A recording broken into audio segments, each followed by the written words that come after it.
Good morning all of student.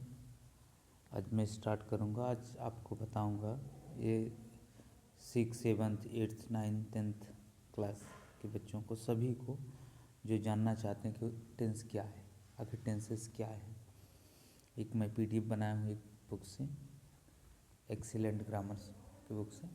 मैं उसको 1 bye 1 समझाने की कोशिश करूँगा। मैं चाहता हूँ कि आप समझें इस बात को, ठीक। कि आखिर टेंसेस क्या होता है। टेंसेस मतलब काल। ये काल होता है। काल 3 तरह के होते हैं।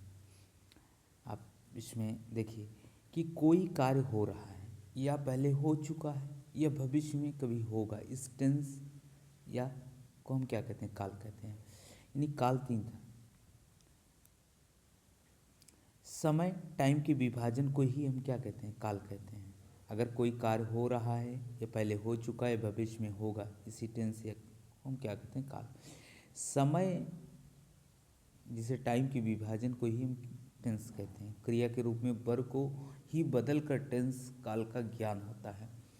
क्लासिफिकेशन ऑफ टेंस विभाजन: present tense, past tense, future tense. यानी जो चल रहा है वो प्रेजेंट टेंस है, जो बीत चुका है वो भूत है, जो आने वाला है वो भविष्य है। अब हम समझेंगे, क्योंकि मैं बगल में एक पेज भी खाली पीडीएफ बनाया हूँ, उसमें समझाने की कोशिश करूँगा कि आखिर क्या है।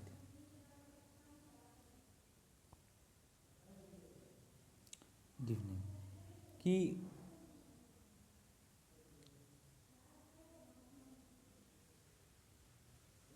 डिफिनेशन ऑफ प्रेजेंट टेंस: वह वर्ब, क्रिया अथवा वाक्य जिससे वर्तमान समय में काम होना प्रकट होता है उसे वर्तमान यानी वर्तमान काल कहते हैं, यानी प्रेजेंट टेंस कहते हैं। वह क्रिया अथवा वाक्य जिससे यह पता चलता है कि वर्तमान समय में काम का होना ही ये प्रेजेंट टेंस कहलाता है।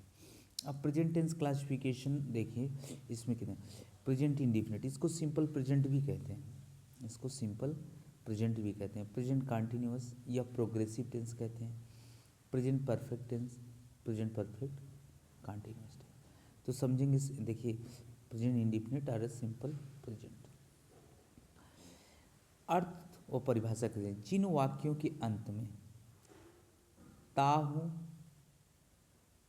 ता है, ती है, ती हूँ, ती है, ते है, ता हूँ, ती है, ती हूँ, ते है आदि आते हैं, उन्हें प्रेजेंट इंडिफिनिट टेंस कहते हैं या सिंपल प्रेजेंट टेंस कहते हैं। डिवीज़न इसमें तो समझा दिया गया, बट लेकिन इसमें भी क्लासिफिकेशन किया। Division of present indefinite tense: present indefinite को 2 भागों में बांटा गया है, जिनका वर्णन साधारण पुस्तकों में नहीं दिया जाता है, मगर हम इस पुस्तक में इसकी जानकारी लेंगे। तो एक फंक्शनल प्रेजेंट इंडिफिनिट होता है, क्रियात्मक। ऐसे वाक्य में कोई भी कार्य किया जाता है, जैसे मैं पढ़ता हूँ, इसमें पढ़ने का कार्य होता है।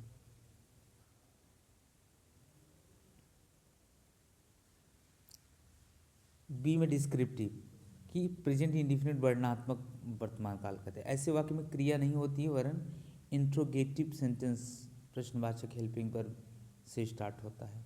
रचना सूत्र जैसे थे helping verb plus subject plus verb का थर्ड फॉर्म, ऐसे भी हो सकते हैं। हैव आई इन्फॉर्म हिम, क्या मैंने उसे सूचित कर दिया, ये तो परफेक्ट में चला गया, है प्रेजेंट। लेकिन इसका बताने का तरीका मैं आपको शार्ट में बताऊंगा, आप समझिएगा। Has Ram gone to school, वही बात है, क्या राम विद्यालय जा चुका है, ये तो प्रेजेंट परफेक्ट वाला डिस्क्रिप्टिव वाला आ गया। इसको आप सोचिए, प्रेजेंट इंडिफिनिट समझिए। मैं आपको सिंपल समझाता हूँ, जिस वाक्य के अंत में ता है, ती है, ते हूँ, ते है, ती हूँ, ती है आदि आए, जिसे प्रेजेंट इंडिफिनिट या सिंपल प्रेजेंट टेंस कहते हैं।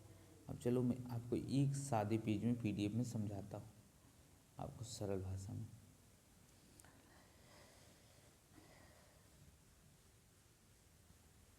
हम पढ़ रहे हैं सिंपल प्रेजेंट, सिंपल प्रेजेंट,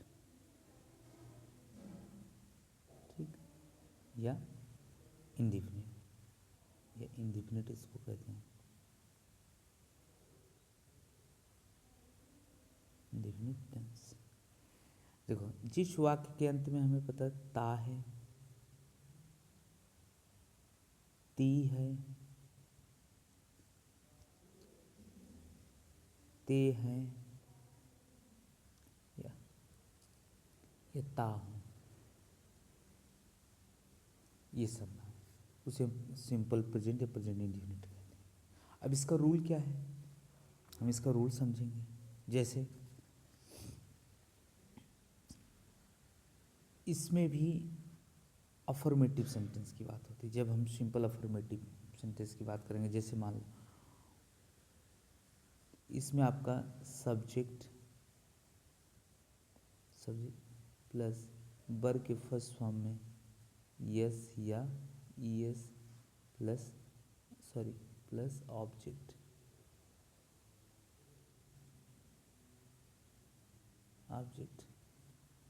जैसे वह जाता है, वह जाता है, वह जाता है, ही गोज, क्या होगा, ही गोज।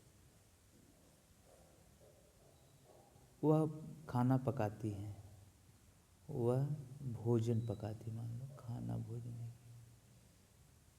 भोजन पकाती है।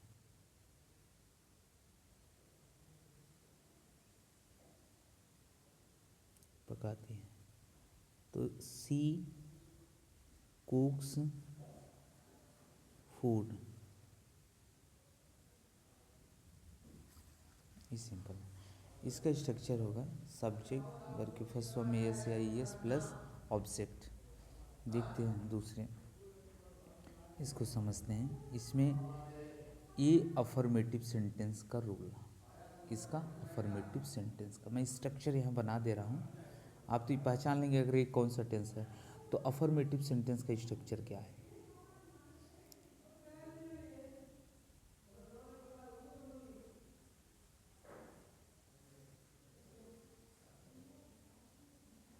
अफर्मेटिव सेंटेंस क्या है, सब्जेक्ट प्लस वर्ब के फर्स्ट फॉर्म में यस या ईएस प्लस ऑब्जेक्ट, ये अफर्मेटिव। निगेटिव सेंटेंस में आते हैं, निगेटिव सेंटेंस में आते हैं निगेटिव सेंटेंस में सब्जेक्ट प्लस डू या डज में नॉट वर्ब का फर्स्ट फॉर्म प्लस ऑब्जेक्ट। जैसे वाक्य में देखते हैं,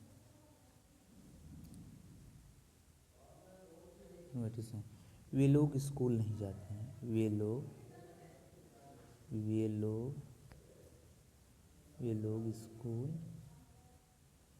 स्कूल नहीं जाते हैं,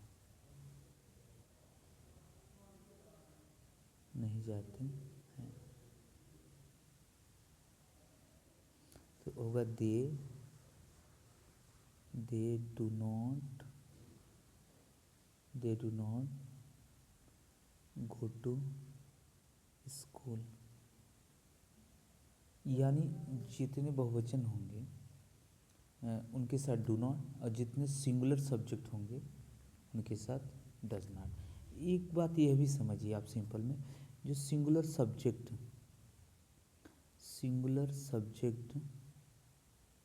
रिक्वायर्ड सिंगुलर वर्ब, एक वचन करता है, एक वचन क्रिया का मांग करता है। अब बहुवचन करता, बहुवचन क्रिया का मांग करता है। तो जैसे प्लूरल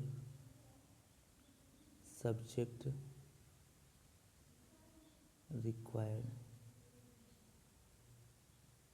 प्लूरल वर्ब।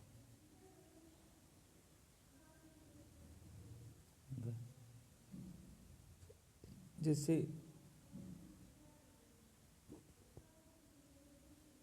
वह पत्र नहीं लिखती है, मान लो वो पत्र नहीं लिखती है।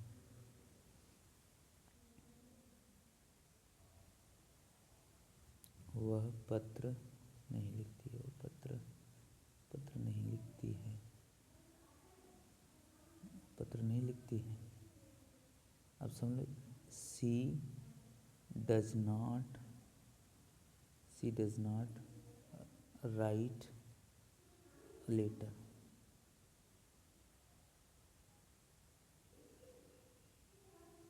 डज नॉट लगा क्योंकि सिंगुलर सब्जेक्ट है। अगर मैं लिख दूँ सीता खाना नहीं पकाती, Sita does not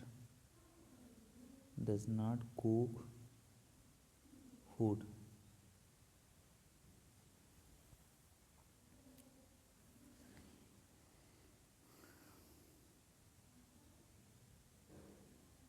affirmative negative आप समझ गए होंगे। अब हम समझेंगे इंट्रोगेटिव सेंटेंस। पढ़ा इंट्रोगेटिव के दो होते हैं, एक हेल्पिंग वर्ब से स्टार्ट होता है, एक डब्ल्यू एस से। इंट्रोगेटिव सेंटेंस स्ट्रक्चर आप समझें, हेल्पिंग वर्ब वाला, जैसे do does plus subject plus subject के बाद वर्ब का first form plus object plus other या क्वेश्चन मार्क समझ लीजिए। ये पहला रूल हो गया फर्स्ट। दूसरा rule W H word plus helping verb यानी डू डज जिसको हम कहते हैं, प्लस सब्जेक्ट प्लस वर्ब का first form plus object plus question mark या अदर वर्ड, जो ये आपका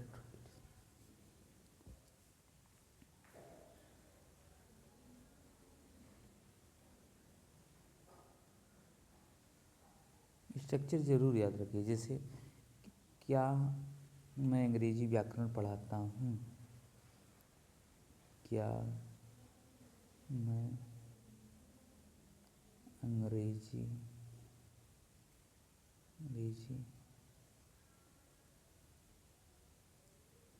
व्याकरण पढ़ाता हूँ। इसमें अब देखो क्या है, ये स्टार्टिंग हेल्पिंग वर्ब से होगा। इसका मतलब do I teach the English grammar.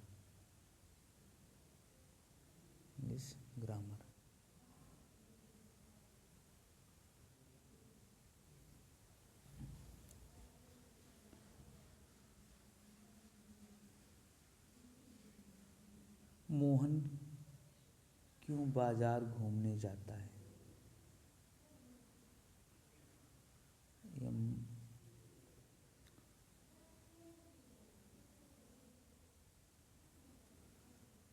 Mohan क्यों पत्र लिखता है, यही लिख लो। मोहन